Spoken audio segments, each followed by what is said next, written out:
안녕하십니까, 디디입니다. 오늘은 2021년도 말부터 2022년도 초까지 상장할 회사들을 소개를 시켜드리려고 하는데요.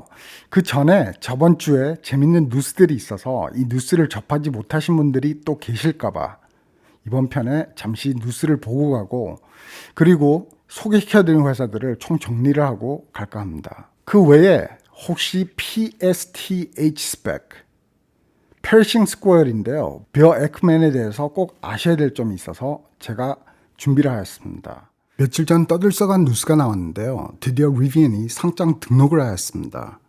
리비안은 아마존 투자로 이름을 알리게 됐고, 전기차로는 루시드와 리비안을 많이 기대하시는 분들이 계실 겁니다. 저도 뉴스를 통해 접한 평가를 보고 리비안을 지켜봐 왔는데요. 지난 몇 달 동안 인원 고용이 한참인 리비안이 제게도 연락이 와서 그때는 거절을 했는데, 지난주에 또 연락이 와서 면접을 다음 주로 보기로 했으나 80조랑 가치의 제게 주식을 오퍼를 하면은 전 절대 안 갈 것입니다. 그리고 리비안 뉴스가 나온 후에 일론이 재밌는 트윗을 하였는데요. 보시면 따지고 싶지는 않지만 차를 한 대라도 판 다음에 조 단위로 회사 가치를 상장 전에 계산하면 안 될까, 이렇게 적었습니다. 일론이 말한 것처럼 전기차에는 하드웨어뿐만 아니라 소프트웨어도 문제 없어야 되기 때문에 안전, 품질, 안전성 등 모두 소비자 평가 없이 80조란 회사 가치는 일론도 어이없다고 보고 있는 겁니다. 스펙 편에서 제가 말씀드렸듯이 저도 이런 거는 동감합니다. 그럼 잠시 제가 소개해드린 회사를 정리를 해보겠습니다. 첫 회사는 리고 파마스유티컬인데요. 알약을 응급치료 때 사용할 수 있게 해달라고 신청을 하였지만 2주 전에 FDA에서 데이터 부족으로 응급치료제 결정은 임상 3차 결과 후에 결정하겠다고 통보하여 주가가 많이 내려간 상태입니다. 하지만 리고 파마스유티컬의 파스타맨리브는 현재 코로나 외에도 1112와는 치매, 자가 면역 용혈 빈혈, 자궁암, 콩팥토리 질환, 관절염, 이 모든 것의 치료제로 현재 실험 중입니다. 코로나 임상 3차 결과는 연말에 발표된다고 나왔습니다. 그리고 주가는 소개해드린 날부터 지금까지 17%가 하락한 상태입니다. 다음은 큐리, 스펙 회사인데요. 팔란티어가 투자한 베블란 헬스입니다. 인공지능을 사용하여 환자 진료를 하고 수술이 필요하면 병원 예약까지 해주는 회사인데요. 근래 뉴스에 의사협회에서 좋은 평가를 받았다고 나왔습니다. 주가는 거의 변동이 없었습니다. 다음은 브라질 니켈 광산회사 베일입니다. 소개 시 알려드렸듯이 전기차 배터리에 꼭 필요하고 일론 머스크가 니켈 부족한 점을 작년에 거론하기도 한 회사인데요. 근래에 터니엄, TX와 강철 제조 파트너십을 맺었다고 뉴스에 나왔습니다. 주가는 소개해드린 날부터 13%가 내려간 상태입니다. 다음은 강철 광업회사 클리블랜드 클리프입니다. 바이든 인프라 계획 때 꼭 필요한 회사라고 제가 소개를 시켜드렸는데요. 이번 매출 발표 때 내년이면 강철 회사 2개 인수할 때 진 빚을 다 갚을 계획이라고 발표하여 주가가 많이 올랐습니다. 주가는 소개해드린 날부터 19% 오른 상태입니다. 다음은 원자를 과학으로 결합한 분자를 생산하는 회사인데요. 자세히 말씀드리면 과학으로 대마, 설탕, 향수, 성분을 더 강하게 만들 수 있는 회사입니다. 주가는 소개해드린 날부터 1% 하락한 상태입니다. 다음은 미국 도박 합법화를 소개해드리며 로블록스를 소개해드렸는데요. 로블록스는 게이머들의 플랫폼으로 무료로 게임을 할 수도 있고 개발도 가능한 플랫폼으로 인기가 많다고 알려드렸는데요. 매출 발표 때 지난 분기보다 매출이 126% 상승하여 주가가 오른 상태입니다. 주가는 소개한 날보다 16% 오른 상태입니다. 다음은 3D 게임 개발 소프트웨어 도구 회사입니다. 유니티입니다. 근래 뉴스에 캐티 워드가 유니티 주식을 많이 매수한다고 그냥 나와 있습니다. 주가는 소개한 날보다 15% 오른 상태입니다. 그 외에 드래프트킹을 소개해드렸는데요. 현재 캐티 워드가 더욱더 매수한다는 뉴스도 또 나와가지고 주가가 많이 올랐습니다. 주가는 소개한 날보다 23% 오른 상태입니다. 다음은 비트코인 채굴 회사 콜 사이언티픽과 합병하기로 한 엑스피디아입니다. 뉴스엔 2021년도 4분기에 합병한다고 나왔고, 다시 설명을 드리자면 콜 사이언티픽은 4조 가치로 상장할 예정인데 현재 라이트나 마라보다 채굴기나 비트코인을 더 많이 채굴하여 마라나 라이트 둘 다 3.8조의 마켓캡으로 주가가 40불에 비하면은 엑스피디아는 현재 10불이라서 4분의 1이라는 계산입니다. 다음은 MP 매테리얼입니다. 히토류 채굴 회사인데요. 중국이 2019년도까지 히토류 시장을 95% 장악하였으나 이젠 MP 매테리얼이 정부 후원을 통해 히토류 분야에서 중국과 경쟁할 수 있는 미국의 단 하나의 회사라고 소개를 해드렸습니다. 주가는 소개한 날보다 5% 오른 상태입니다. 그럼 2021년 말부터 2022년 초까지 상장 예상으로 제가 기대하는 회사들을 소개해 드리겠습니다. 기대 순으로 소개하겠습니다. 굉장히 까다롭게 선택하였는데요. 다들 뉴스나 소문으로 접하신 레딧, 디스코드들도 상장하고 저도 사용을 하고 있지만 매출 성장이 광고를 통해 한도가 있다고 분석하여 탈락을 시켰고, 침이란 핀텍도 많은 사람들이 말하고 있지만 침도 비슷한 앱 소파이와 비교해본 바로는 소파이가 기능이나 옵션이 더 많아서 침에 투자하기보다는 소파이가 나을 거라고 판단하여 탈락하였습니다. 4위에는 인스타카트를 선정하였습니다. 인스타카트는 유일하게 아마존과 경쟁할 수 있는 이커머스 회사인데요. 아마존이 모든 제품들을 셀러와 바이어로 거래되는 플랫폼을 만들었으면 아마존에서 나쁜 단점은 가끔씩 저품질 제품을 많이 접하게 된다는 점입니다. 좀 더 자세히 설명을 드리면 USB 스틱 같은 그냥 메모리 저장을 하는 스틱이기 때문에 저품질을 사용하여 파일을 옮기면 되지만 양말이나 티셔츠를 아마존을 통해 구입하면 입점 셀러, 즉 third party 셀러가 아디다스란 이름으로 등록하여 공장에서 품질 평가 과정을 통과 못한 것들을 판매하는 것으로 보입니다. 그래서 인스타카트는 전 아마존 직원이 아마존의 단점을 유용히 이용하여 2012년에 설립한 회사이고, 품질 보증은 여러 브랜드 대형 마켓, 전자제품들과 파트너십을 하여 배달 및 고객 편리로 파트너 회사에게도 소개비나 그리고 소비자에게는 배달비를 받는 회사라서 B2B, B2C 둘 다 하는 비즈니스 모델입니다. 그래서 아마존과 경쟁이 가능하다고 봅니다. 2021년도 회사 가치는 39조입니다. 잠시 인스타카트와 아마존 웹사이트를 비교해 보겠습니다.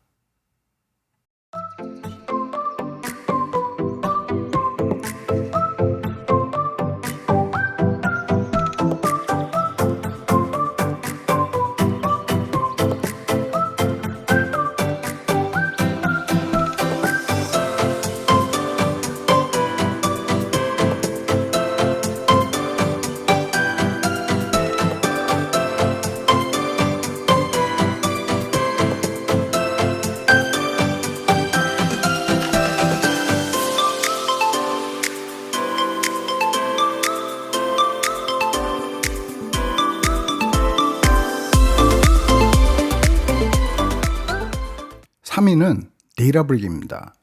데이터브릭스는 UC 버클리에서 설립한 회사입니다. 투자가들은 구글, 마이크로소프트, 세일즈포스, 애마존이 있습니다. 간단히 설명을 드리자면 복잡한 데이터를 깨끗이 만들어 저장하고 팔렌티어와는 달리 중소사업 상가 데이터를 정리정돈 저장을 해주는 회사입니다.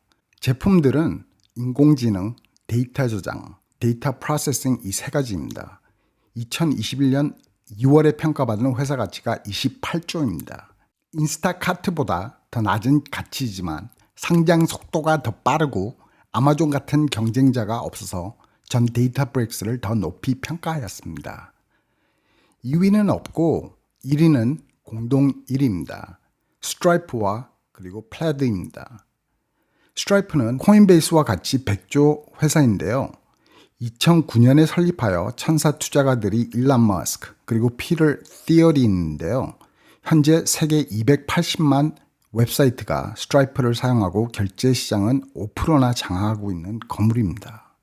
유니콘이 웬만한 상장 기업보다 많은 매출, 바로 7.2조입니다.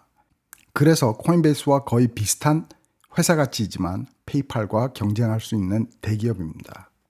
근래에 페이팔이 애프터페이란 회사를 29조에 인수한다는 뉴스가 나왔는데요. 이건 스트라이프가 미리 하고 있는 사업이라서 시장 장악을 늦게 뛰어들은 페이팔이 스트라이프와 경쟁하기 위해 인수하였다고 보시면 됩니다. 스트라이프 성장은 무궁무진한 게 다양한 B2B 그리고 B2C 비즈니스 모델로 매출 파이프가 엄청나게 많은데요. 스트라이프 매출은 소비자 결제와 중소기업 POS 둘 다 페이팔과 스퀘어가 합친 제품들이죠. 그 외에 웹 앱 결제, 현재 고객들은 리프트, DoorDash, Salesforce, Shopify 그리고 Slack이 있습니다. 또 500불을 내면은 서비스비로 회사 설립도 가능하고요. 사업 융자, 개인 법인 카드, 사기 정보 도용 등 모니터를 해주는 서비스, 중소 상가가 필요한 카드 리더나 아니면 결제 시 필요한 하드웨어, 프리미엄 고객 서비스 등 현재 46개국에서 스트라이프가 사용되고 있습니다. 이 모든 서비스를 통해 가지고 매출이 계속 성장을 하고 있는데요. 페이팔과 스퀘어가 인기가 많아도 스트라이프도 절대 뒤지지 않는다는 점을 강조하고 싶습니다. 다른 1위는 플레드입니다. 플레드는 핀텍이고 기능도 스트라이프 소피아와 비슷하지만 핀텍의 심장을 보유하고 있습니다. 바로 인증입니다. 결제나 로그인에 꼭 필요한 인증. 플레드를 통해 가지고 스트라이프도 사용하고 있는데요. 플레드와 인증한 뒤에 스트라이프로 결제를 하거나 아니면 플레드로 직접 결제를 할 수도 있습니다. 현재 플레드를 사용하는 은행만 10,000개가 넘고 Bank of America, JP Morgan, Wells Fargo 이 모두 플레드를 사용하고 있습니다. 미국에서만 4명 중에 1명은 플레드를 사용한다고 나왔고 코인베이스부터 로빈후드 모두 플레드를 사용하는 기능이 플레드에 있습니다. 작년 플레드는 비자가 인수하려고 했으나 미국 정부에서 시장 독점 우려로 반대를 하였습니다. 그래서 아직은 뉴스가 안 나왔으나 곧 상장하리라 전 생각하고 있습니다. 비자가 세계에서 다 사용이 되듯 플레드도 확장 가능성이 무궁무진하기에 14조란 낮은 가치에 전 스트라이프와 같이 성장이 있을 거라는 예상을 해서 1위에 선택을 하였습니다. 꼭 이 4개의 회사를 기대하시길 바랍니다. 2주 전에 PSTH 스펙 회사에 대해 뉴스가 나왔습니다. PSTH는 제가 아는 투자자들도 비어 에크맨이 설립한 스펙 회사라고 투자를 했는데요. 비어 에크맨에 대해 공부를 한 게 있어서 전 투자를 안 했습니다. 기사를 보시면 비어 에크맨이 워런트로 창립자들에게 보상한다고 이런 점들을 약속한 게 문제가 된 겁니다.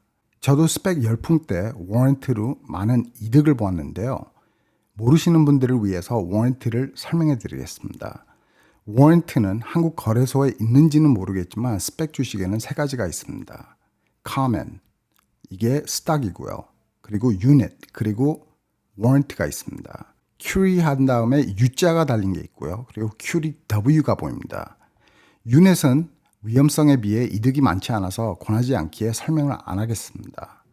워런트는 주식 주가의 10%나 20% 가격으로 매수할 수 있어서 10불이면은 1불 아니면 2불에 매수를 할 수 있는데요. 주가가 상승하여 51불 50전이 되면 워런트를 찾아보게 됩니다.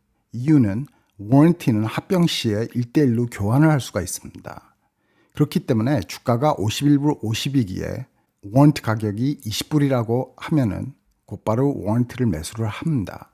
왜냐하면은 워런트를 20불에 매수하여 주식으로 교환할 때 서류를 보시면은 11불 50전이라고 나와 있으니 주식이 51불 50인데도 20불에 매수를 하고 그 다음에 교환할 때 11불 50전만 더 내면은 1대1로 주식과 교환이 됩니다. 합병 때까지 주가가 내려가지 않으면 주식 하나당 20불이란 이익을 볼 수가 있게 됩니다. 그래서 선택을 warrant 아니면 주식을 둘 다 선택할 수가 있습니다. 빌은 이걸 사용하려 이사회와 창립자들에게 회사 측에서는 warrant를 1불에 내주고 만약 리비엔 같은 곳과 합병을 하게 된다면 80조의 가치로 계산해서 주가가 70불이라 보면 warrant도 40불 정도가 될 거라고 생각합니다. 거의 3,900%의 이익을 챙기게 되는 겁니다. 그렇기 때문에 베어 에크맨의 사업하는 방식을 아셨다면 베어 에크맨이 어떻게 스펙을 이용할지를 약간은 예상을 할 수가 있었는데요. PSTH는 그 어느 스펙보다 비싼 가격으로 상장을 하였습니다. 그래서 사조란 거금을 보유하고 있었고, 지금 나오는 사진을 보시면 전 8개월 전에 레딧에 PSTH에 대해 꿈깨라는 글을 작성해서 올렸는데요.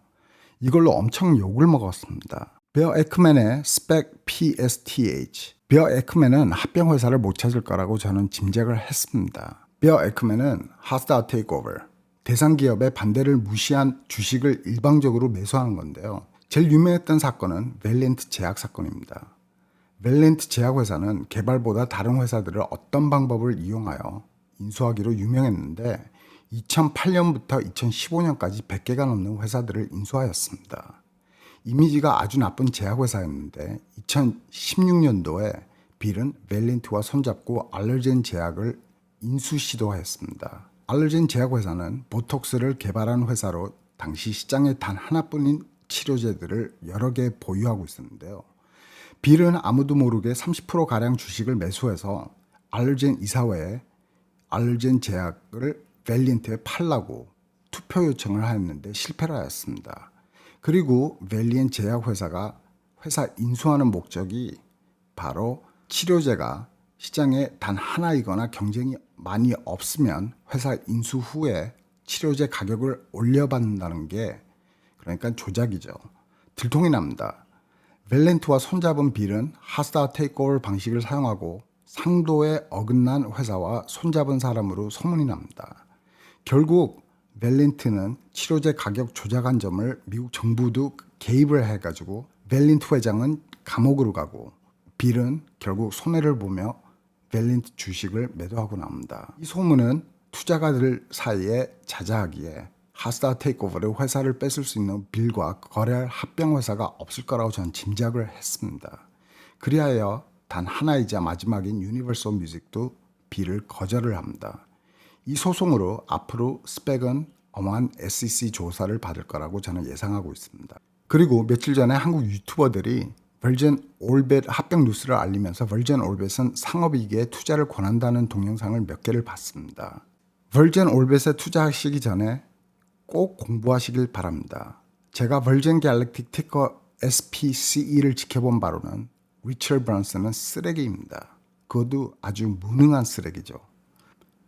너무 뻔히 보이게 우주 비행한다고 유튜브나 광고판에 스트리밍을 하는데 지금 사진을 보시면 우주도 아닌 지구 끝에서 3분간 비행하다 내려와서 SPCE 주가를 펌프를 한 다음에 계획한 것처럼 다음날 곧바로 회사 주식 오퍼링과 개인 주식 5천억 원 매도 동시에 신청합니다. 그리고 2분기 회사 채무 내용을 보시면 회사 지출이 더 많아져서 1년 전보다 더 마이너스입니다. 완전 거꾸로 가는 회사라고 보시면 됩니다. 차메스도 이 회사는 가망이 없다고 판단하여 지분을 다 매도하였다고 저는 봅니다. 차메스는 제가 싫어하는 점이 있으나 회사 분석과 시대 흐름을 그 누구보다 잘 파악하고 있습니다. 그래서 MP 메테리얼이나 소파이, 차메스는 이 회사들을 모두 상장을 시켰고 이 회사들의 주식은 아직도 보유하고 있는 걸 보면 알 수 있습니다. 벌써 알고 계시겠지만 저를 포함해서 그 어떤 유튜버 말만 듣고서는 투자하시면 절대 안 됩니다. 다음 편에서 Faraday Future 그리고 요청하신 SoFi 분석으로 뵙겠습니다. 감사합니다. Shares of DraftKings rallying today as ARK Invest Cathie Wood loads up. Wood buying another million shares of DraftKings during yesterday's session. The sports betting stock now makes up more than 2.5% of the ARK Innovation ETF. Jeff? Yeah, well, to go back to your question about is this the time, I think Dan hit the nail on the head in terms of time horizon. But if we're thinking about shorter term, and we all think rates are going higher, we're all talking about banks, how we like that trade, probably not great for some of these longer duration stocks, longer dated future cash flows. That's where you're going to see the growth. So I think it could continue to struggle here. But we all have to remember where these stocks came from, their performance last year, and again, that time horizon. So when I think about a stock like DraftKings, I know I'm becoming a little bit of a broken record there, but I think we're in the early innings of all of this in terms of the technology, the way sports is going to be consumed through that betting lens, the legalization. These are all the key trends. And it's not going to happen today, tomorrow, next week, next quarter, maybe even next year. But over time, these are things that are going to play out. And we're seeing it with DraftKings, we're seeing it with Penn. It's this land grab to try to buy companies, get market share, because they know the growth is going to be there. So I think a stock like DraftKings is going to continue to be a big player in that space. I think we might be getting to the point now where it can break above 60 and stay there. So these are long-term plays. No. Do I think right now is a great time for these sorts of companies? No. But if you have the right time horizon, then I think there is a lot of growth in a lot of these names.